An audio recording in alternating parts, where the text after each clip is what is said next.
Hello friends, welcome back to my channel. অনেক দিন পর আপনাদের সঙ্গে আমি আবার একটি লং ভিডিও শেয়ার করতে চলেছি। হ্যাঁ, ব্যক্তিগত কিছু সমস্যার জন্য আমি আপনাদের সঙ্গে অনেক দিন হলো কোনো লং ভিডিও সেভাবে শেয়ার করতে পারিনি। তো যাই হোক, দুর্গা উৎসব সদ্য শেষ হয়েছে। আপনাদের সবাইকে বিজয়া দশমীর অনেক অনেক শুভেচ্ছা, ভালোবাসা, অভিনন্দন জানিয়ে এবং শীত প্রায় এসেই গিয়েছে আমাদের দোরগোড়ায়। তো সেই শীতকে স্বাগতম জানিয়ে শুরু করছি আমার আজকের ভিডিও।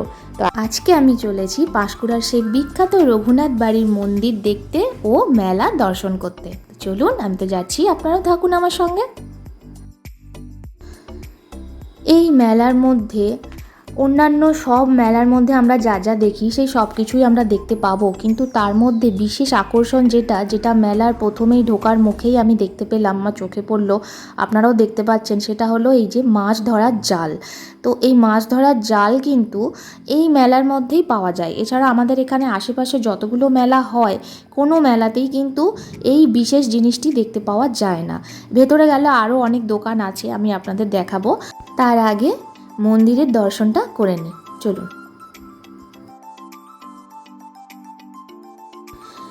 এই যে সামনের অংশটা আপনারা দেখতে পাচ্ছেন, যে জায়গাটা দিয়ে আমি হেঁটে হেঁটে যাচ্ছি, এখানে অনেক দোকানদানি বসেছে, দেখতেও পাচ্ছেন আপনারা। এই পুরো জায়গাটা কিন্তু রাজবাড়ি চত্বর। এটা দিনের বেলায় এলে খুব পরিষ্কারভাবে বোঝা যায়, সামনে রাজবাড়িটা দেখা যায় এবং সামনের এই ফাঁকা জায়গাটা ভালোভাবে বোঝা যায়। এটা পুরোটা রাজবাড়ি চত্বর। আর হ্যাঁ, আরেকটা কথা বলে রাখি, রাজবাড়ি বলতে আপনারা যদি ভেবে থাকেন যে বিশাল রাজবাড়ি বা অন্য কিছু দেখতে পাবেন, সেটা কিন্তু পাবেন না। কারণ এটা অনেক বছরের পুরনো রাজবাড়ি, প্রায় ধ্বংসাবশেষের পথে। তো সেই জন্য এর বিশেষ কিছু নেই এখানে। যদিও দিনের বেলায় এলে হয়তো অল্প কিছু দেখা যেত, এখন যেহেতু রাত হয়ে গিয়েছে তাই বিশেষ কিছু এখানে আর দেখা যাবে না। তবে কোনো দিন যদি আমি দিনের বেলায় আসি, আমি আপনাদের পুরো রাজবাড়িটা যতটুকু আছে আমি ততটুকু আপনাদের ঘুরিয়ে দেখাবো।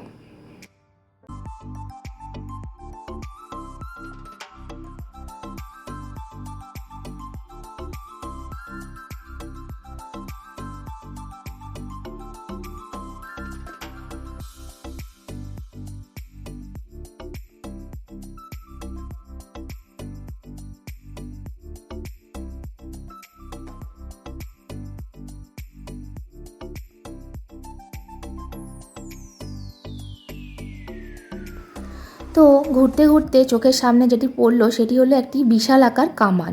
এই কামানটি রাজবাড়িরই কামান। তো এই কামান নিয়ে অনেক ইতিহাস রয়েছে। এই কামানটি সেই সময় বিভিন্ন রকম যুদ্ধক্ষেত্রে ব্যবহার করা হতো। এখন এই কামানটি শুধুমাত্র দর্শনার্থীদের জন্যই রয়ে গিয়েছে। এই কামানটি নিয়ে আরও অনেক ইতিহাস রয়েছে। এখানে একটি পুকুর আছে, শোনা যায় সেই পুকুরের মধ্যে নাকি একটি এইরকমই বড় সোনার কামান আছে। যদিও বা সেই গল্পটি রহস্যময়, এটা কতটা সত্যতা আছে সেটা আমি নিজেও জানি না, কিন্তু লোকমুখে এই কথাগুলি শোনা যায়।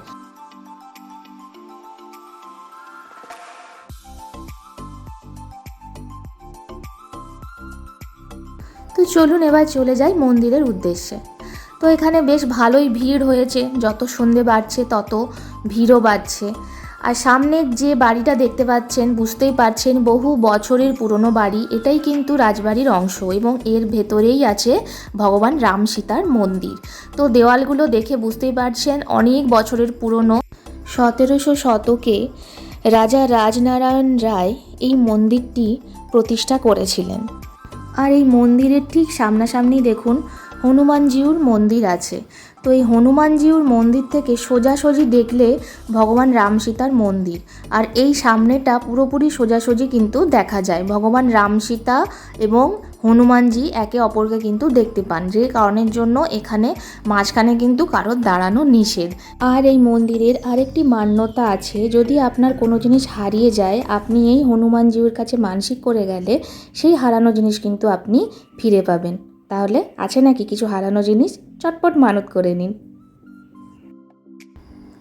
আর এখানে দেখুন পুজো দেওয়ার জন্য কিছু ফুল, শুকনো প্রসাদ সব বিক্রি হচ্ছে। আর তার মধ্যে একটা ভালো জিনিস চোখে পড়লো, সেটা হলো দেওয়ালি প্রসাদ বা দেওয়ালি মিষ্টি আমরা যেটাকে বলে থাকি। এই যে লাল, নীল, হলুদ, সবুজ রঙের যে রথের মিষ্টিগুলো হয়, এগুলোকেই আমরা দেওয়ালি মিষ্টি বলে থাকি।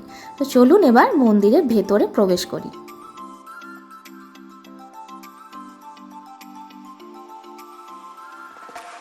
এই হলো মন্দিরের মুখ্য দ্বার। এখান থেকে আমরা ভেতরে যাব। তো আমি এই জায়গাটি কখনো আগে আসিনি, মুখে শুনেছি, এই আমার প্রথম আসা। তো এসে বেশ ভালো লাগছে। এমনিতেও ঐতিহাসিক স্থান, ঐতিহাসিক জিনিসপত্র আমাকে খুব আকর্ষণ করে, আমার ভালো লাগে দেখতে। তো সেই কারণের জন্য জায়গাটা বেশ আকর্ষণীয় বলে আমার কাছে মনে হলো। তো আমরা একটু একটু করে এগিয়ে যাচ্ছি মন্দিরের দিকে। ভালোই ভিড় হয়েছে, দেখতেই পাচ্ছেন প্রত্যেকে। আচ্ছা, ওপাশে একটি পুকুর আছে, যে পুকুরটির সম্বন্ধে আমি আপনাদেরকে শুধু মুখেই বলবো, চোখে দেখাতে পারবো না, কারণ ওই পাশটা অন্ধকার বলে আমরা যাইনি। তো আমি কামান যখন দেখাই বলেছিলাম যে ওই রকম একটি কামান পুকুরের মধ্যেও আছে। তো লোকমুখে অনেক কথা শোনা যায় যে ওই পুকুরের মধ্যে নাকি একটি সোনার কামান আছে এবং সুড়ঙ্গ পথও আছে, যেই সুড়ঙ্গ পথ ধরে তমলুক রাজবাড়ি পর্যন্ত যাওয়া যায়। এখান থেকে তমলুক রাজবাড়ির দূরত্ব মাত্র 12 কিলোমিটার। তাই যখন বহিরাগত শত্রু আক্রমণ করত তখন নিজেদের সুরক্ষার উদ্দেশ্যে এনারা ওই সুড়ঙ্গ পথ ধরে তমলুক রাজবাড়ির উদ্দেশ্যে গমন করতেন। যদিও বা এটা শোনা কথা, এর কতটা সত্যতা আছে আমি জানি না, কিন্তু এখানে লোকমুখে এটুকু শুনলাম। তো চলুন এবার যাই মন্দিরের ভেতরে।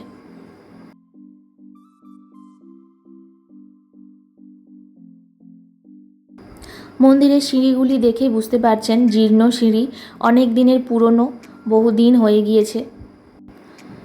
তো আমরা এসে গিয়েছি বিগ্রহের সামনে দর্শন করতে। আচ্ছা, এখানে রয়েছে ভগবান রামচন্দ্র ও মাতা সীতার অষ্টধাতুর তৈরি বিগ্রহ। এই পুরো মন্দিরটি আপনাদের দেখলে খুব পুরনো মনে হলেও শুধুমাত্র এই জায়গাটা কিন্তু আপনাদের কাছে পুরনো বলে কোনো দিক থেকেই মনে হবে না। আর হবেই বা কী করে, যেখানে স্বয়ং ভগবান বিরাজ করে সেই জায়গা কি কখনো পুরনো হতে পারে? না, কখনোই নয়। যাই হোক, মন্দিরে প্রণাম করে তারপর বাইরে বেরিয়ে আপনাদেরকে একটা দৃশ্য দেখাই। দেখুন, এই দেখুন মন্দিরে আপনারা তো দেখলেন বিগ্রহ, আর এই দেখুন সোজাসুজি আমাদের হনুমানজিকে দেখা যাচ্ছে। উনি কিন্তু সব সময় ওনার প্রভুকে লক্ষ্য রাখেন এবং প্রভুকে চোখে চোখে রাখেন, কখনোই কিন্তু দৃষ্টির থেকে দূরে করেন না।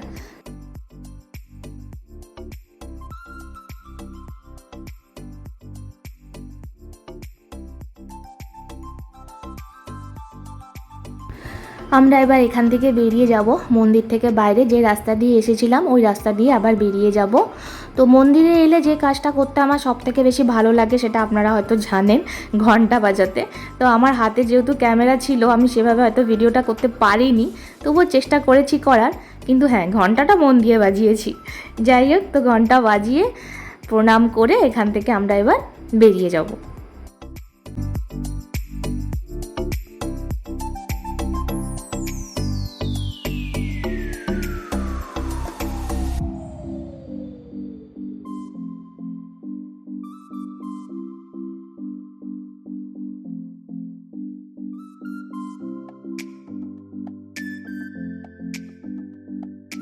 তো মন্দির থেকে বেরিয়ে এবার আমরা চলে যাব মেলার দিকে। ভেতরে অনেক বড় মেলা বসেছে, মেলাটা ঘুরতে অনেক সময় লেগে যাবে। তো চলুন মেলার ভেতরের দিকে যাই।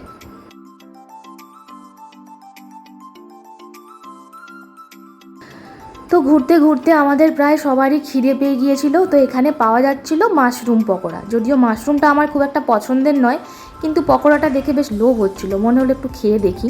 তো আমরা 1 প্লেট মাশরুম পকোড়া নিয়ে নিলাম সবাই মিলে খাবো বলে।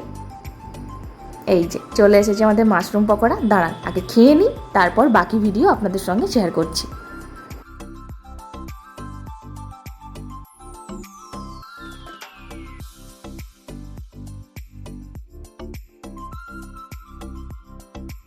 এবার চলে যাচ্ছি মেলার ভেতরে। অ্যাজ ইউজুয়াল প্রত্যেকটা মেলাতে যা যা বসে এখানেও তাই বসেছে।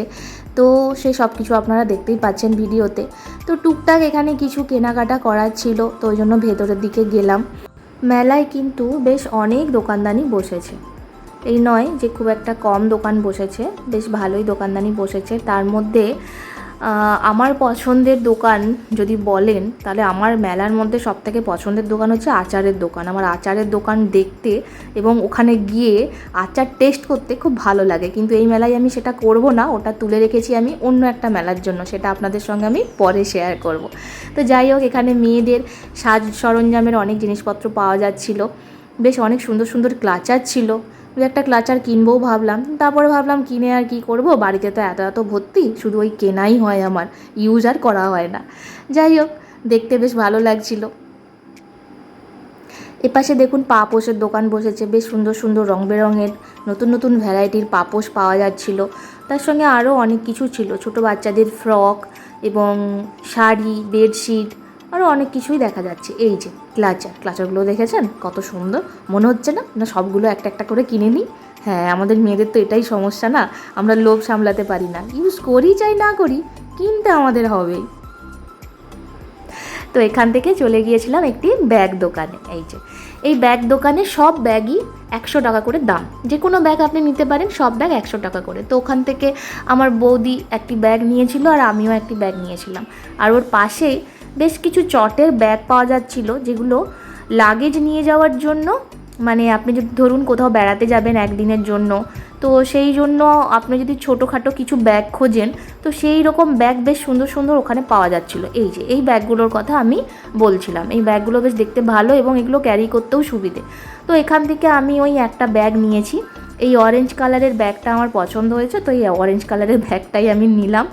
তো খারাপ নয়, ব্যাগটার কোয়ালিটিও ভালো এবং বেশ জিনিসপত্র অনেক ধরবে, আর সাইজটাও ঠিকঠাক আছে।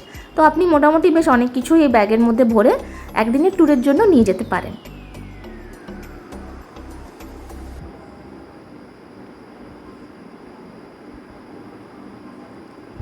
এছাড়াও এখানে সামনে দেখলাম একটি জুতো দোকান বসেছে। এই দেখুন কত জুতো, দেখেছেন? জুতো দোকান সাধারণত মেলায় বসে, অন্যান্য মেলাতেও দেখেছি। তো এইখানে যে জুতো দোকানের স্লিপারগুলো খুব ভালো ছিল। বাড়িতে আপনি এই শীতকালে আমরা বাড়িতে জুতো পরে হাঁটাচলা করি, তো বাড়িতে পরার জন্য যে চটিগুলো আমরা ইউজ করে থাকি, সেই চটিগুলো কিন্তু এখানে বেশ ভালো পাওয়া যাচ্ছিলো, আপনি কিনলেও কিনতে পারেন। আচ্ছা, এই যে হচ্ছে সেই আচার দোকান, আমি আগেই বলেছি এখানে আমি ঢুকবো না, কারণ এই আচার দোকানটা আমি তুলে রেখেছি অন্য কোনো এক মেলার জন্য। তো জাস্ট আচার দোকানের সামনে দিয়ে একটু দেখে দেখে ভিডিও করে বেরিয়ে গেলাম।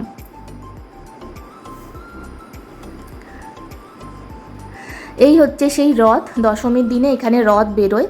তো রাজার আমল থেকে এই নিয়মটি শুরু হয়েছে এবং এটি এখনও চলে আসছে। প্রত্যেক বছর বিজয়া দশমীর দিনে রাবণ পোড়া হয় এবং রাবণ পোড়ার পরে এই রথ বেরোয়, এবং সেই বিজয়া দশমী থেকে কালী পুজো পর্যন্ত এই মেলাটা কন্টিনিউয়াসলি চলতে থাকে এবং এই প্রথাটি সেই রাজার আমল থেকে চলে আসছে। চলুন এবার মেলার ভেতরের দিকে যাই। আচ্ছা, দেখতেই পাচ্ছেন ভিড় বেড়েছে, যত রাত বাড়ছে তত ভিড় বাড়ছে। আর এই মেলাটা কিন্তু এইভাবেই অনেকটা লম্বা জায়গা জুড়ে মেলাটা বিস্তৃত। আর এখানে দেখুন দেখতে দেখতে চলে এসেছি কানের দুলের দোকানে। কত রকমের কানের দুল পাওয়া যাচ্ছে, ভর্তি কানের দুল। দেখে মনে হচ্ছে না একটা একটা করে সব নিয়ে নিই? হ্যাঁ, আমার তো মনে হয় সবই একটা একটা করে নিই, কিন্তু তারপরে ভাবি পরবো আর কখন। তো যাই হোক, দুলের কালেকশানগুলো কিন্তু খুব সুন্দর ছিল। কিনি বা না কিনি, দোকানটা দেখতে কিন্তু বেশ সুন্দর লাগছে, তাই না?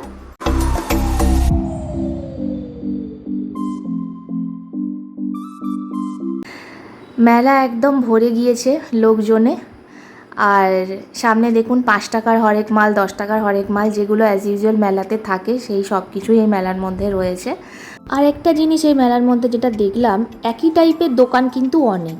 যেমন কিছু কিছু মেলায় আমরা দেখি কানের দুলের দোকান বা বাসনের দোকান ধরুন একটা কি দুটো বসেছে, এখানে কিন্তু তা নয়। এখানে দেখলাম একই রকমের দোকান অনেকগুলো করে বসেছে। আর হবে নাই বা কেন, জায়গাটাও তো অনেক বড়। এই যে আমি মেলার মধ্যে একটু ভিডিও করে নিলাম। যাই হোক, আপনাদের সঙ্গে শেয়ার করতে হবে না, সেই জন্যই তো ভিডিওটা করা। এসে গিয়েছি আমার পছন্দের ফুলের দোকান। পাঁশকুড়ার মেয়ে বলে কথা, ফুল ভালো লাগবে না তা কি হয়? হ্যাঁ, এই প্লাস্টিকের ফুলগুলো আমার খুব ভালো লাগে। প্রত্যেকটা মেলাতেই আমি কিন্তু এই ফুলের দোকানগুলোতে যাই আর 2-1 করে ফুল কিনি। তো এবারে আর ফুল সেভাবে কিছু কেনা হয়নি, কারণ বাড়িতে আর ফ্লাওয়ার ভাস নেই রাখার মতো। তো আমার বৌদি একটা ফ্লাওয়ার ভাস নিয়েছে বাড়িতে রাখবে বলে। আমি ওই ফুলের সৌন্দর্যটা দেখেই মুগ্ধ হয়ে গেলাম আর কি, এছাড়া তো আমার করার আর কিছুই নেই। তবে ফুলগুলো খুব সুন্দর, নিজেদের ঘরকে সুসজ্জিত করে তোলার জন্য এরকম প্লাস্টিকের ফুল আপনারা কিন্তু কিনে নিয়ে যেতেই পারেন।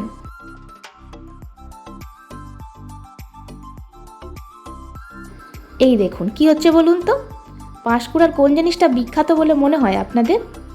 পাঁশকুড়ার বিখ্যাত বলতে তো সবাই একটা জিনিসই জানে, চপ। আর এই হচ্ছে চপ ভাজা।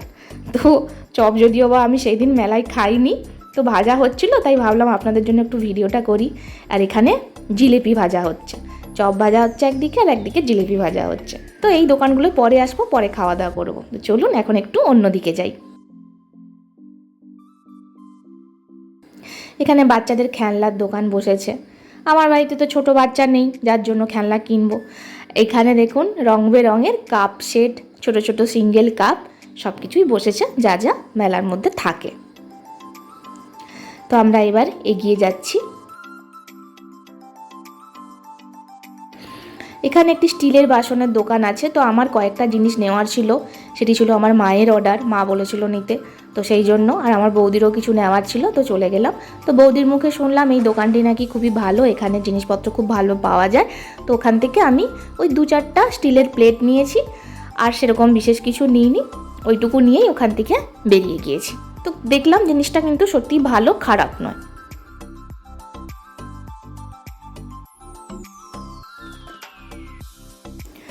এখানে দেখুন কত কালী ঠাকুরের মূর্তি পাওয়া যাচ্ছে।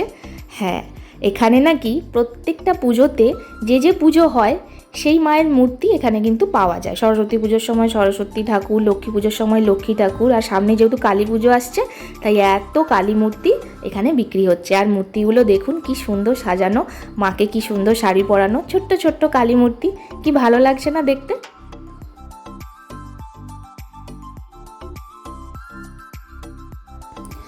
এখানে সারা বছরই নাকি এরকম মায়ের মূর্তি পাওয়া যায়, মানে অকেজন অনুযায়ী। তো মেলার প্রায় অর্ধেকটা আমরা ঘুরে নিয়েছি, এবার আমাদের খুব খিদে পেয়ে গিয়েছে। এবার চলে যাব একটু খাওয়ার দোকানে। এই যে চলে এসেছে আমার পছন্দের ঘুগনি, কি সুন্দর সাজিয়ে দিয়েছে দেখুন। দাঁড়ান আগে খেয়ে নিই, প্রচণ্ড খিদে পেয়ে গেছে, তারপর আপনাদের সঙ্গে কথা বলছি। তো ঘুগনি খেয়ে এত ঝাল লেগেছে যে আইসক্রিম না খেয়ে আর উপায় নেই, তাই চলে এলাম আইসক্রিম দোকানে। তো আমরা সবাই নিজেদের পছন্দ মতো একটা করে আইসক্রিম নিয়ে নিলাম। আইসক্রিমটা খেয়ে নিই, তারপর বাকি ভিডিওটা শেয়ার করছি।